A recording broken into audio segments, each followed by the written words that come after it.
This is about the game over. Episode 8. And how this sentencing went. With Journey Snead, Stephanie Snead, Gloria Crider, the families, all involved. See, when I went to the sentencing because I thought it was game over. But come to find out, that wasn't the case. I had to listen to Journey's lawyer bitch and moan and cry about the language of the child endangerment statute. I said that's ridiculous, his argument. Right now, we have a son of a bitch that needs to be sentenced and you're wasting our time. By the time this whole hour hearing of hearing back and forth between the Commonwealth, Will Hamilton, and Mr. Greenbacker, I was almost ready to pass out, fall asleep. I was tired. It was a bunch of crap. Then it got even more exciting.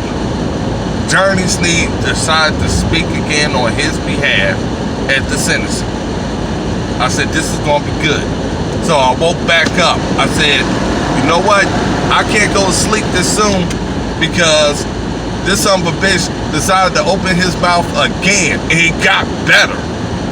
So while Journey was over there crying, moaning, bitching to the judge, talking about he wasn't there. I'm an innocent man. Had nothing to do with it. I said, son of a bitch, shut the fuck up and go ahead and deal with the consequences.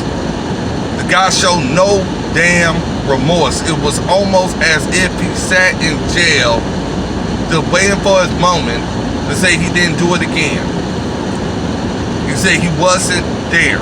Now, mind you, his cell phone puts him there.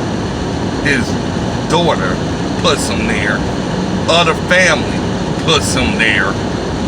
And he says, I wasn't there, Judge. Why don't you believe me? But at least the jury gave me 22 years, so you should go with that. Now, this is where I have a problem with the justice system. First off, this stupid judge, Judge Kimberly White. Now, we all know judges have two sentences. One is for the jury recommendation and pretty much going with that. And normally that's based off the fact if it's a light sentence or whatever it may be, if the person shows remorse, shows sympathy, takes responsibility. This drug addict still didn't. I just started to think maybe he was getting drugs snuck into the jail during this time frame because he looked like a mess. He looked terrible. His hair had went bad. His beard wasn't even cut. I felt like he didn't even take a shower before the hearing. They just brought him there stinking. That's what he looked like. He looked terrible. He looked bad. And then to see that crap happen for an hour. And I was just like, oh my God. You know, one time frame, I think I did fall asleep. I might have snored. I don't know. But it was that boring until this guy spoke. Then the judge said the crime was heinous and brutal. So I'm expecting with no remorse from Journey Snead. His wife wasn't there. I don't know where she was at. Danville City Jail. That's where she was at.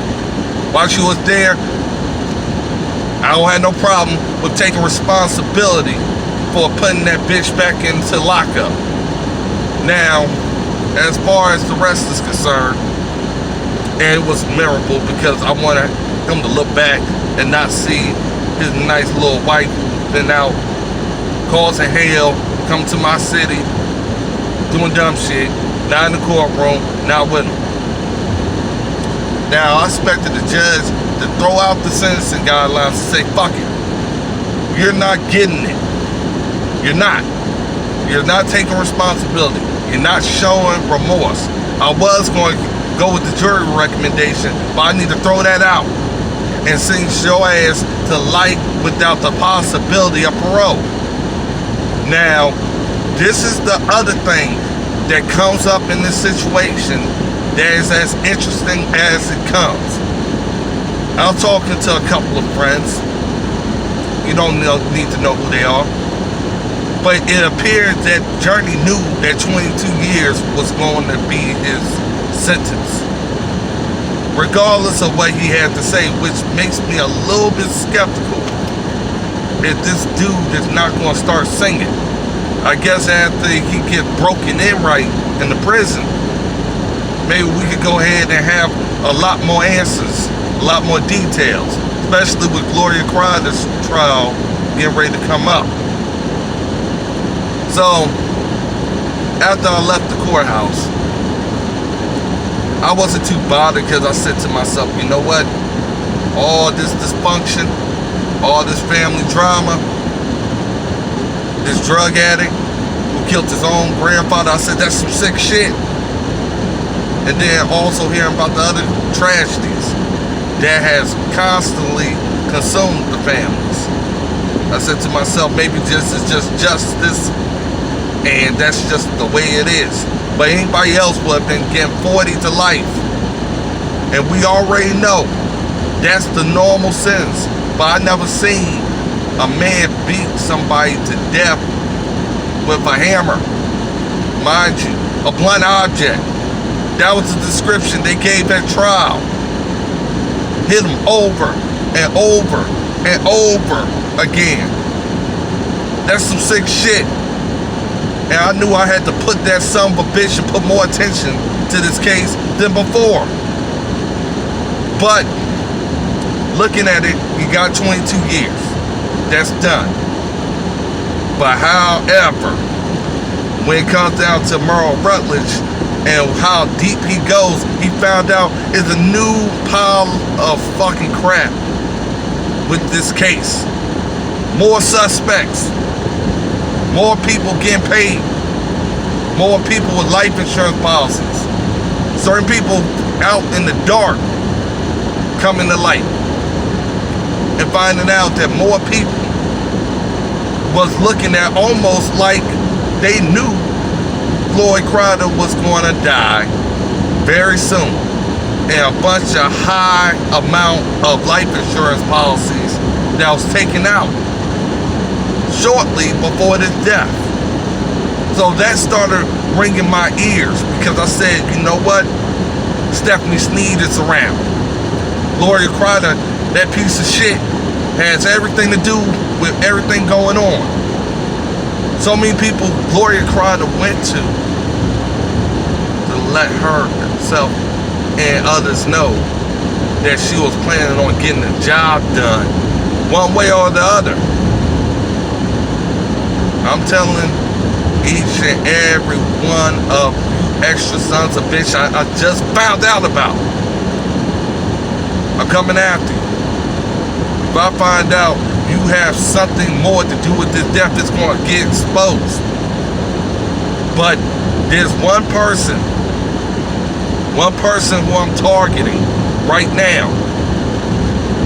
And the reason is, it seems like a lot of money has recently came out and been put into play to help out Stephanie Snead, trying to get somebody back into her grasp who doesn't need it, doesn't need her life destroyed.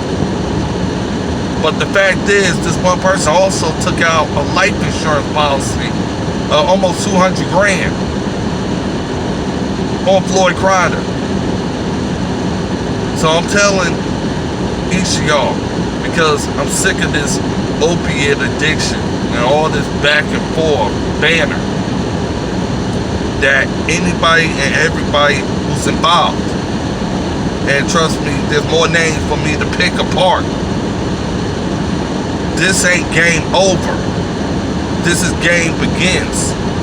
And like I said, me running or anybody else running against me, this ain't about just being a politician. This is about being hands-on and getting justice. And as far as I'm concerned, we got a man up in Caswell County. His name is Layne.